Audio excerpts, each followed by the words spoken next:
Hey guys, welcome back to Medicine Deconstructed. I'm your host, Dr. J. Rutland. Look, I'm a pulmonologist, and I haven't had the opportunity to talk about the lungs to you guys in such a long time. It was one of my first episodes, but today we're gonna get right back into the lung. We're gonna talk about terms like hypoxia, hypoxemia. What's the difference? This is the first of a two-part series on the lung. So pay attention and let's build on each episode. Thanks for joining today.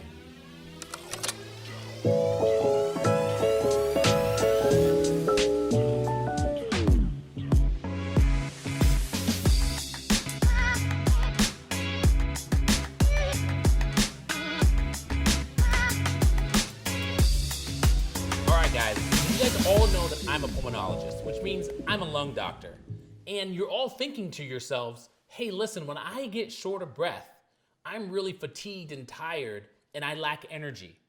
Well, as we talked about in the last energy episode, oxygen is extremely important in terms of generating energy for our bodies.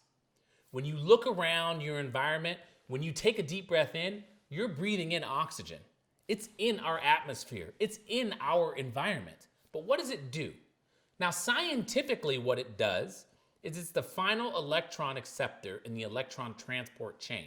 So when we talked about getting on the freeway and generating that channel where hydrogen is flowing through, that proton is flowing through, well, you got to get rid of those electrons and they've got to be accepted somewhere. And that's what oxygen does. It accepts those leftover electrons so the proton pump can be generated and you can generate that ATP. Now, from an oxygen standpoint, the environment, 21 out of 100 molecules in the air are oxygen. 21 out of 100. The rest are nitrogen, sulfur, and other types of molecules. So the lungs, as I've described to you many times, are a bunch of pipes that lead to a bunch of balloons stacked on top of one another. So what's in these balloons? So if you zoom in to the lung balloon, so to speak, and if you blow up a balloon, that outline of the balloon is where the blood vessel travels. So it's where your environment meets the inside of your body, at that lining of the balloon. Now, oxygen, when you take a deep breath in, those balloons are gonna allow oxygen to do two things. One, the oxygen is going to diffuse across that balloon, that membrane, to get directly in your bloodstream.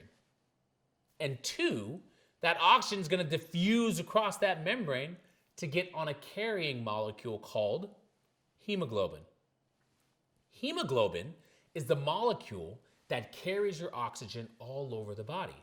Carries it to the brain, to the heart, to the lungs, to the kidney, to the liver, to the spleen, all over the body and to your muscles. It allows those organs to reabsorb that oxygen, to use it as that electron acceptor so it can make that proton pump and make ATP and allow your cells to do their job. So as you can imagine, it's my job to make sure that that oxygen gets delivered appropriately. And it's also my job to understand why somebody becomes short of breath. And the way that we define people being short of breath is we have to look objectively at things. There is a term, two terms really, that you have to understand the difference between. One is called hypoxia. Hypoxia is a hemoglobin saturation of oxygen that is less than 88%. In other words, we want your hemoglobin to be 99 or 100% saturated with oxygen. We want your hemoglobin to have all the oxygen it can possibly have. If it doesn't, it means that there's a problem with getting oxygen onto that molecule.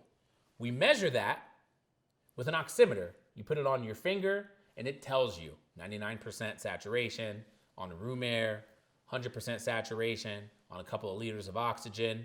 That's what the oximeter does. That is called hypoxia. There's another term, and you guys have all heard this term, hypoxemia. Hypoxemia is a reduced amount of oxygen that diffuses directly in your bloodstream. Now that number is 60. If your oxygen level in your bloodstream is less than 60, you are hypoxemic. So you've got hypoxic and you've got hypoxemic. Important to understand the difference. When you're low in either of those, they're probably associated with one another, and it's also gonna lead to, yeah, you guessed it, less energy. But you gotta be able to give the reasons as to why that person is hypoxic or hypoxemic. Now, in a human being, there are only 5 causes of hypoxemia. We've talked enough today about why oxygen is important in generating energy. We've talked about how much oxygen is in the air, and we've talked about how oxygen is carried in your bloodstream to the organs. The main thing I wanted you guys to understand is the difference between hypoxia and hypoxemia. Next week, we're gonna talk about the 5 causes of hypoxemia. So I want you guys to come back next Friday so I can arm you with more information.